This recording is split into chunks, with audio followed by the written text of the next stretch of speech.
And okay, do you want to talk about the prologue? Yeah, let's do it. Let's Okay. go and see. We're just talking about just what the afterlife is, which is Yeah. one of the biggest mysteries of the novels. Is what is this thing? Like, why is this here? Like, what is it for?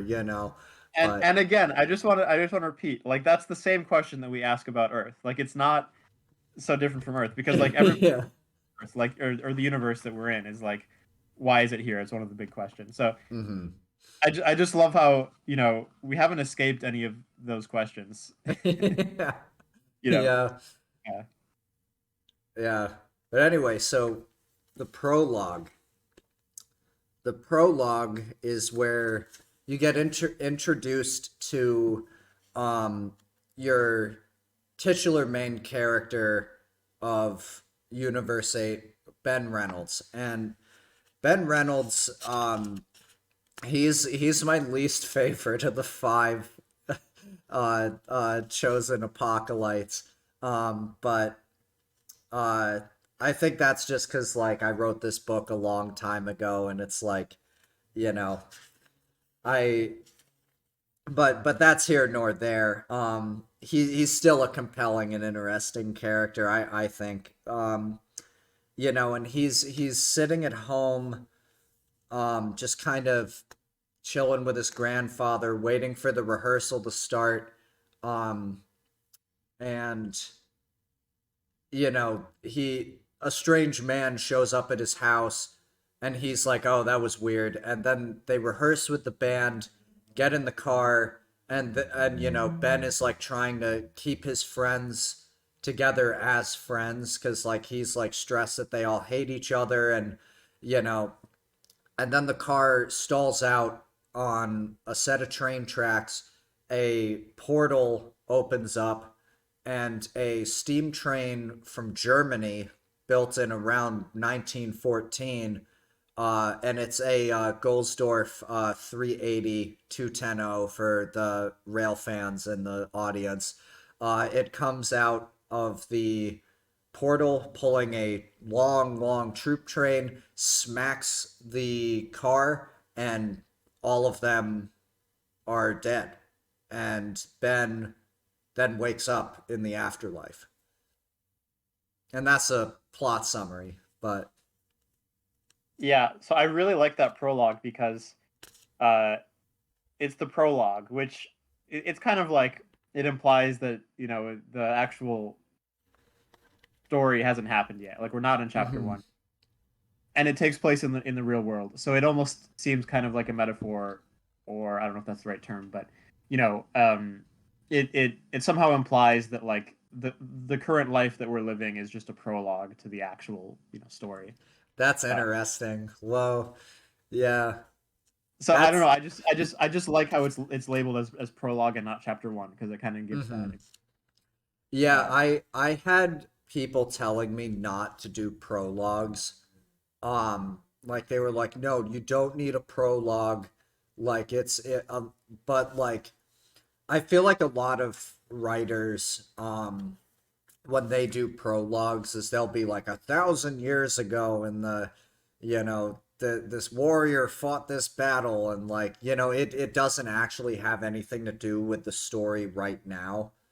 But the yeah. prologue here has the inciting incident, which is the train crashing into the car. Hmm. Because the keep in mind this chapter takes place in 2014, and when that train comes out of the portal, not only is it 100 years old, but it's in the wrong country because it starts in America, and Hmm. that train just appears, hits the car, and all these kids, like that serves as the inciting incident for the next four books after this too. You know what I mean? Like it's like Right. Yeah. Right. So it's almost like you could almost copy and paste this prologue into the next four books, right? And it would be appropriate. Not that you yeah. should, No, but no, I wouldn't. I but mean, but it would work in a way. Uh, yeah. I feel Well, like there's a lot to like dig into just in the prologue. mhm. Uh, I guess maybe first I'll just mention, and you can talk about this, Chris, about how Ben, this main character of this book, is is kind of a fictionalized version of you when you were younger. Sort of, yeah. Like it's not a self-insert in the way a lot of people usually do self-inserts, where the character's a badass and he's like, he gets the girl and it's like Ben's an idiot. Like and, and Yeah, he I, and I, I mean, he it really reads, and and because I know you, and I think it's pretty obvious to anybody who knows you in real life, just mhm. raw facts, just like raised by his grandparents, plays trumpet in a band. It's just like, oh, this is Mhm. great. Yeah, right. Uh, Yeah. so Well, it's it's so it's and it's also even like in the same town that you grew up in, I think, or the same state at least. yep. No, North Haven, Connecticut. That's where Yeah, I grew up. yeah. Um, So it very much feels like oh, he's writing about himself, but then as you keep reading, he is not uh he's not exaggerating any sort of positive characteristics about himself or yourself. It's not like some kind of fantasy where you're imagining that you're king of the world. It's like you're almost kind of it seems like exaggerating what you see as the worst about yourself in this character. yeah. Uh, it's Well, like well, you're kind of processing things that you're going through. Yeah. I'll say it's the worst traits that I saw when I wrote it like 6 years ago. Uh And huh. a lot has changed since I wrote this book. Number one is I went sober, and I think doing that allowed me to mature as a person mentally, emotionally, and artistically as well.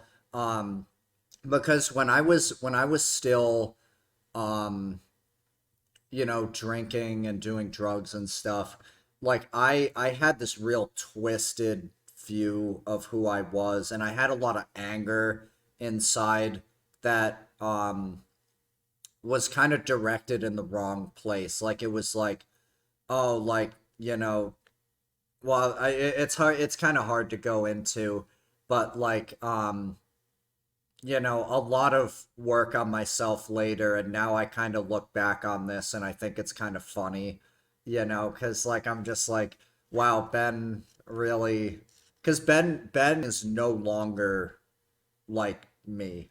I actually don't um see any resemblance between the two of, besides the fact that Ben is a musician and I'm a musician.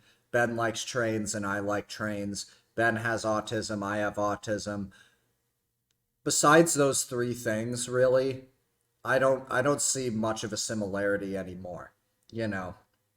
So Sure. it's like kind of, though I actually probably the thing that is like a direct Chris Dorsey took this and put this into this character is Ben's frantic obsession over keeping his friends as his friends. Mm. That is something that, like, for good or ill, I do that.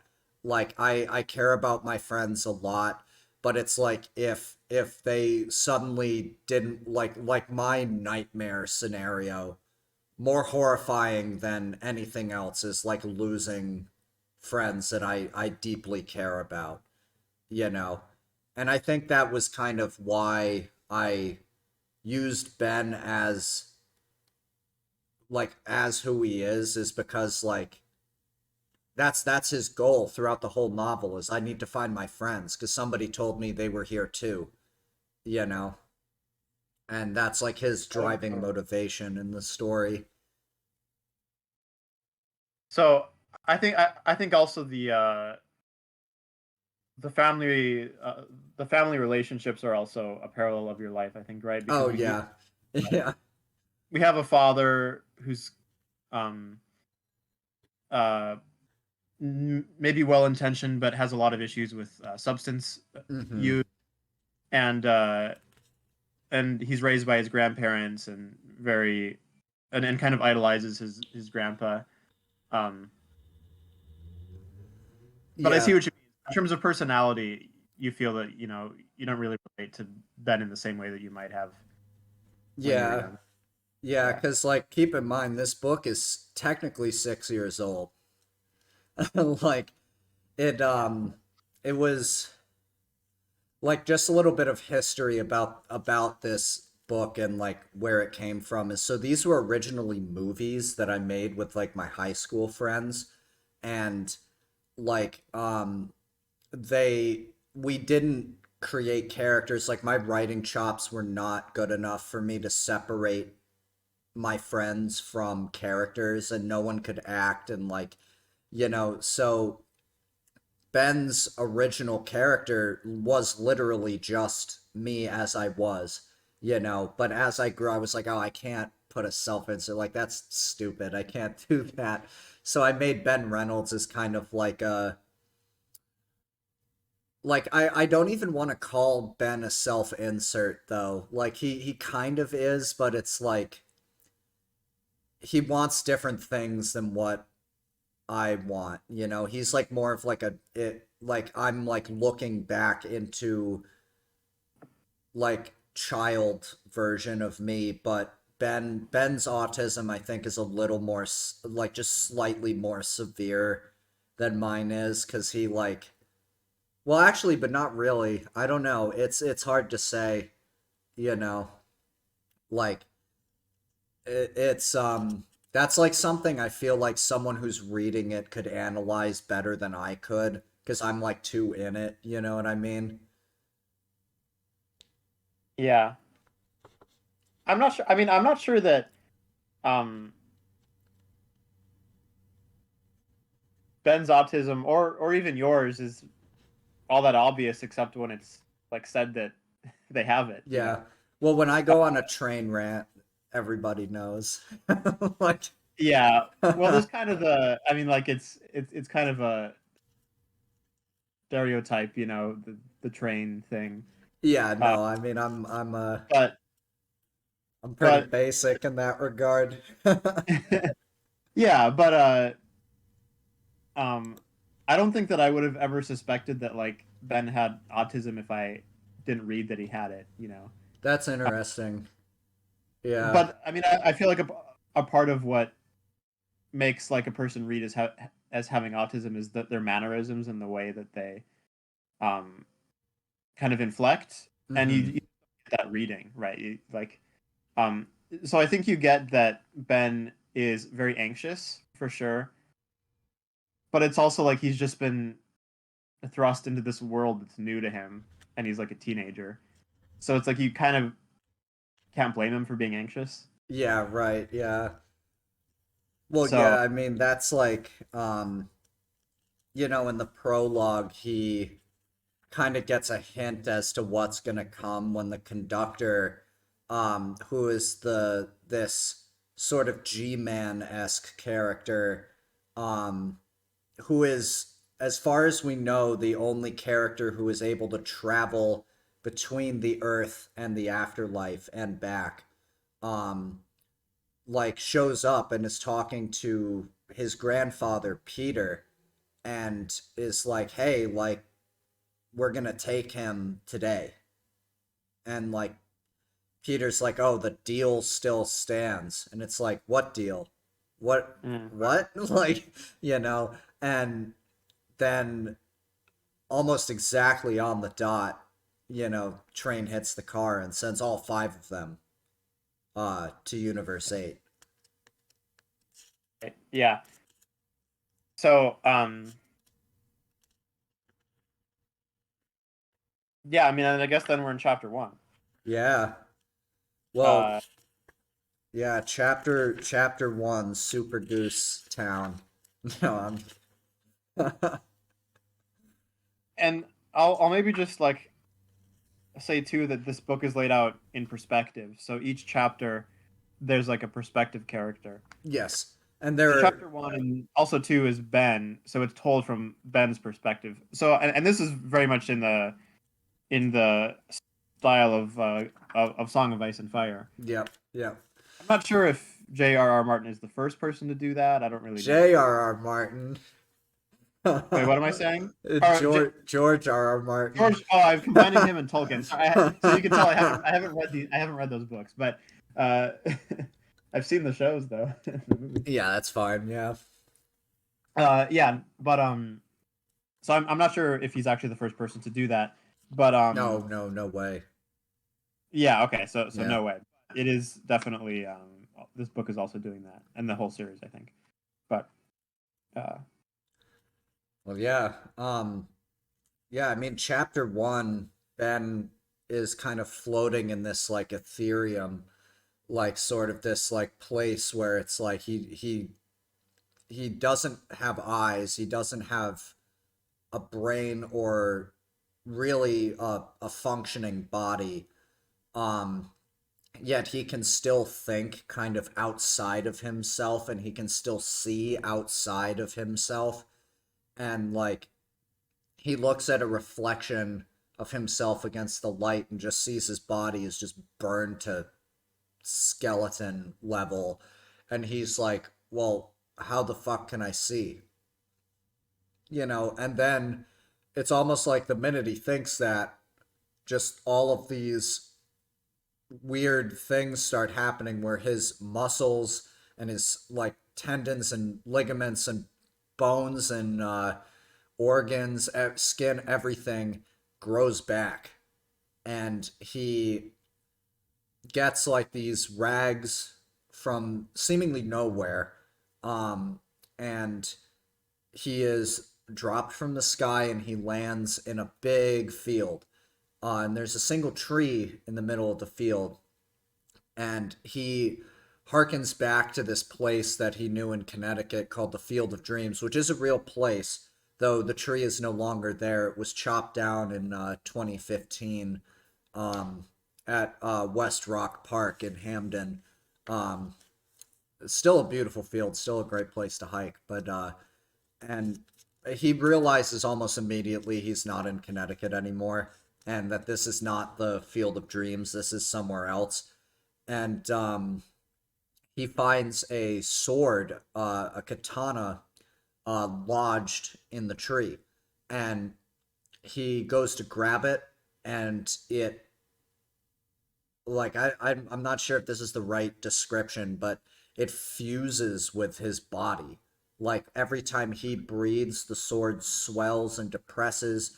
The sword turns blue, like topaz blue, with black leather on the hilt and like gold inlays on the handle. And he he's just kind of like, what is going on here? What is this? Why is this happening to me? I don't understand. And then he starts hearing voices in his head. And he's just kind of freaking out. He's like, I don't know where my grandpa is. Like, and they're just, yeah, and the voice like literally tells you, it's just like, shut up. Like, and eventually he just listens, and it tells Ben that he's the chosen one, and that he should go to Kings Hill, which is the capital of Thane's Isle, which is one of 2 continents on Universe 8.